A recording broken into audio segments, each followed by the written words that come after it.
long time coming. You know. Spent a lot of years in this league, and I've loved every minute of it.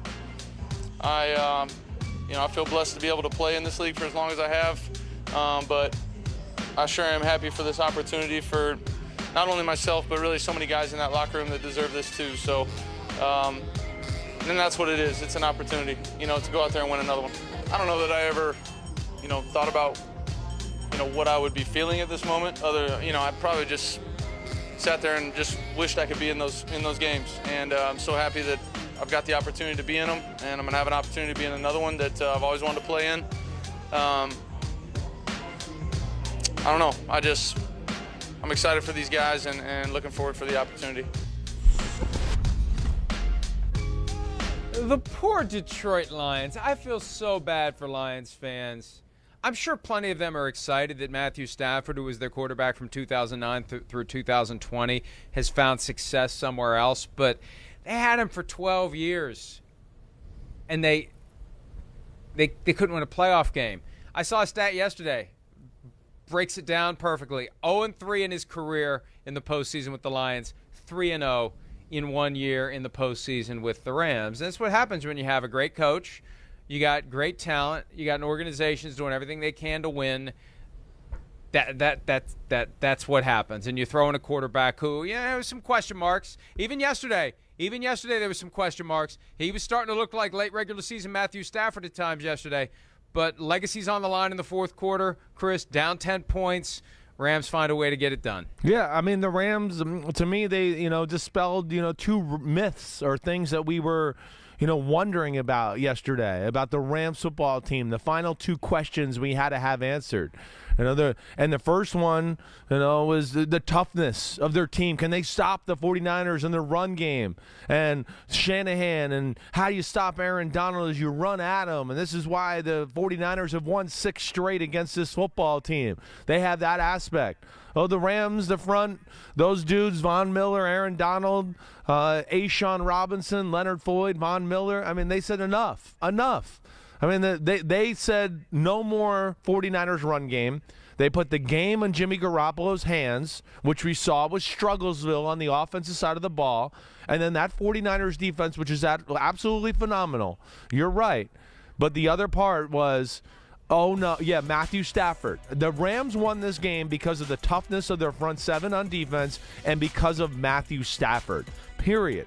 They didn't really have much of a run game to talk about, and they had to play a 49ers defense, which was probably the best in football. It's top 3, as we know. I think I'd probably take it over just about anybody out there. With that pass rush, everything they did, and it came down to, we need Matthew Stafford to make plays and win this football game for us. And also, we need Cooper Kupp and OBJ to do it along with them. And they all delivered. Their stars once again delivered, but more importantly, Matthew Stafford. And I just hope this opens up everybody's eyes once again to, it's more than just the quarterback. We know the quarterback is special. You need a team, though. You need a team to show how special the quarterback and what he's capable of. And here he is, to what you were saying, all the Detroit things, has a team around him for the first year ever, and he goes to the Super Bowl. The first year ever, he's got a complete team. He goes to the Super Bowl. And everybody's crapped on him. I hope everybody sends apologies to his Twitter handle for all the jerks who were mean to him all the years, trying to hold him accountable for the Lions' failures. So I'm so happy for him to see that and the Rams and what they did. That was an unbelievable win. It was gutsy. And he got the crap beat out of him yesterday. Yes, he did. Right. He took early on, and kudos to Fred Big Warner, hits. the 49ers linebacker, after the game. He admitted that it was a bad hit on Matthew Stafford after that interception. One of the 49ers defensive players screened off Stafford from chasing down Jimmy Ward, and then Fred Warner comes in out of nowhere. Watch 54 come in after the pick on the carom. Fred Warner comes in and just flattens Matthew Stafford. I don't think we have it in that shot. Yeah, it's on this. Here we don't have it go. in that shot. I mean, how is that Flattens not him. called? There it is. Jumps Boom. up and hits him in the head. Unbelievable. I mean, of all the things they call all year, referees, that's the one you don't call. That's where that's mind-boggling. But yes, to your your point, and yes, thanks for bringing that up. I mean, Stafford again. That's another thing that he's been great his whole career, standing in there, being tough. Took a beating yesterday. No run game, and made plays that we didn't see Aaron Rodgers make the week before. Threw the ball into tight windows where you go, I didn't see Aaron Rodgers do that. I mean, he made some unbelievable plays. And, I mean, here's him under pressure again, too. I think the thing is yesterday, you're right. Did he dodge a bullet with Jaquiski Tartt intercepting the pass down the middle? Sure. All right. Well, I can go through a lot of games in the history and go, look, this quarterback played great, but, man, he dodged a bullet here late in the game. Eli Manning threw one to Asante Samuel's chest before he threw a touchdown to Plaxico Burress.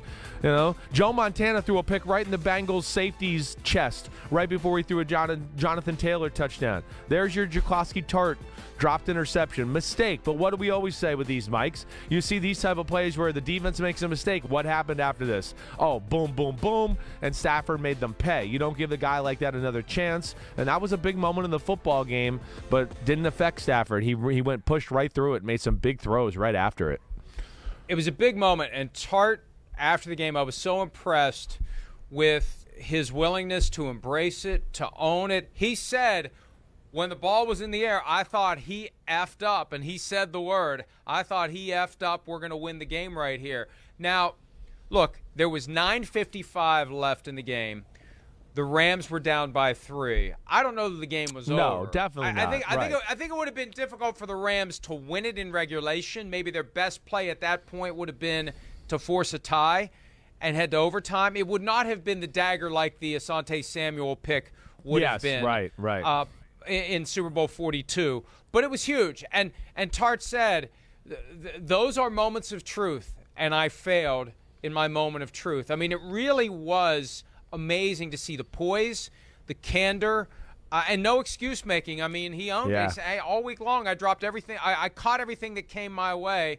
That was my moment of truth, and I failed. And again, I don't want him to think, and the other 49ers players did a great job of saying, this isn't on him, this isn't on him. They still had chances after that to win the game and to avoid losing the game in regulation. So, Tartt, but that's one of those moments that's going to echo for years with 49ers fans, because it felt like that was the moment that Stafford was doing the Matthew Stafford thing that we see from time to time. Just that thing that can pop up out of the blue. We didn't see it in either of the first 2 playoff games, but we saw it multiple times yesterday, but he still fought through it. And, Chris, the way he got banged around, I mean, he had a bandage on his elbow because it was bleeding all over the place in the first half. Right. He had something. He's got something on his hand that was all sorts of red and blue and black and purple, and it was bleeding. And I mean, he got crushed after one play, and he limped off the field. I made the observation on Twitter, he's going to have more ice bags than Ben Roethlisberger by the time this game's over. I mean, he was beat to hell, and he never – that's the way he's always been, though. We've never noticed it because he's playing for a team 100%. that's on prime time like once every 3 years. Right. He always gets the crap beat out of him and never says a word about it. Never acts like he's more injured than he is. Yep. If anything, they hide his injuries. Amazing and unappreciated because he played for a team that we never really got to fully appreciate everything he can do. Yeah, I think that's exactly right. Everybody, I think, finally, hopefully, is getting to see what the guy is capable of. He's Texas tough. You could say what you want. I mean, he's played with broken fingers and broken back and issues there where he's sucked it up and gone through it. I mean, he's a baller, and let alone, again, what you saw last night, it wasn't always pretty because that's a great defense they tore up and had made some plays on. But, I mean, again, some of the throws he made were eye-popping in that game. They're eye-popping throws. I mean, the throw to the right corner to Cooper Kupp for the touchdown. The throw right after he almost threw the interception to Jaquiski Tartt. What a clutch throw down the left sideline. Odell Beckham Jr. Boom, tight window. Odell, how about him? Knowing somebody's about to headhunt him. Catches the ball.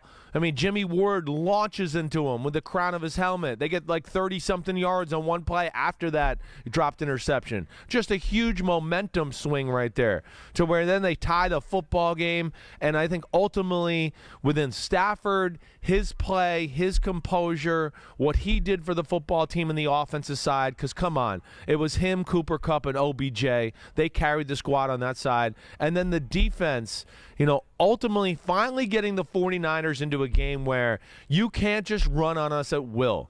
You're going to have to beat us with Jimmy Garoppolo.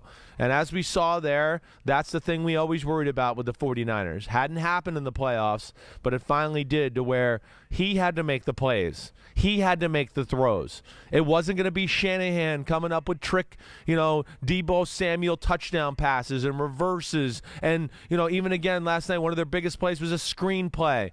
He was going to have to make plays. It was that type of game, and one team had the quarterback that could make plays, and the other one didn't. Hi, I'm Mike Tirico, and thanks for watching. Make sure to hit subscribe for the latest news and highlights from NBC Sports.